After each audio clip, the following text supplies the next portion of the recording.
elas ilus tütarlaps, kelle nimi oli Tuhka-Triinu. Ta elas koos 2 kasuõe ja võõrasemaga. Ühel päeval anti teada, et kuningas on otsustanud oma poja printsi jaoks palli korraldada. Tuhka-Triinu, kas sina ei tahaks meiega pallile tulla?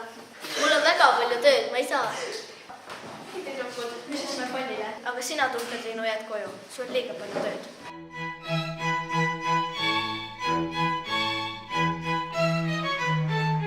Viimaks olid kasuõed valmis ja nende tõld sõitis paraadukse ette. Mis sa nutad, lapsuke? Kes sina oled? Mina olen sinu pallist ristiema. Miks sa nii kurb oled? Kas ka sina tahad pallile minna? Jaa, aga ma olen liiga inetu ja vaene. Kõik hakkaksid naerma. Rumalus, sa oled nii ilus ja hea. Ma aitan sind pisut. Heakene küll. Kõigepealt on meil vaja kõrvitsat. Tuhka-Triinu tõi aiast kõrvitsa ja haldjast ristiema puudutas seda kergelt oma võlukepiga. Otsekohe muutus kõrvits kalliskividega kaetud tõllaks. Järgmiseks muutis ta võlukepp hiired kepsutavateks hobusteks tõlla ette. Konnadest said teenrid ja 2 trotist kutsarid. Nüüd sa võid minna pallile. Kui Tuhka-Triinu pallile saabus, kiirustas prints teda tervitama.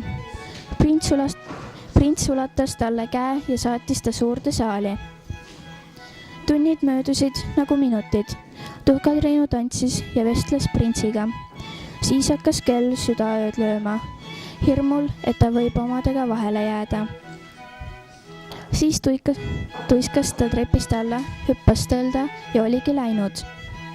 Järgmisel päeval kuulutati maha, et prints ise käib läbi kõik majad, lootes leida kaotatud kinga omanikku. Kasuõed teadsid, et prints saabub peagi ka nende majja. Tere päevast teie kõrgus! Mina soovin proovida, üle kuulub see kingake.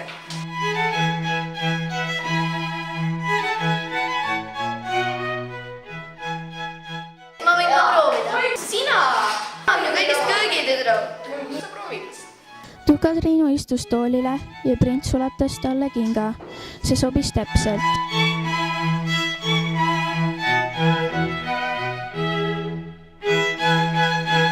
Kas sina oledki minu printsess? Jaa, olen küll. See pole võimalik! Võimatu!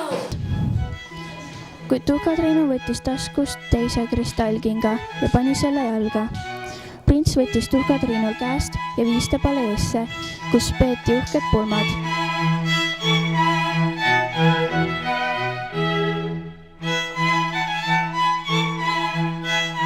Ja kui surm neid lahutanud pole, elavad nad veel tänapäevalgi.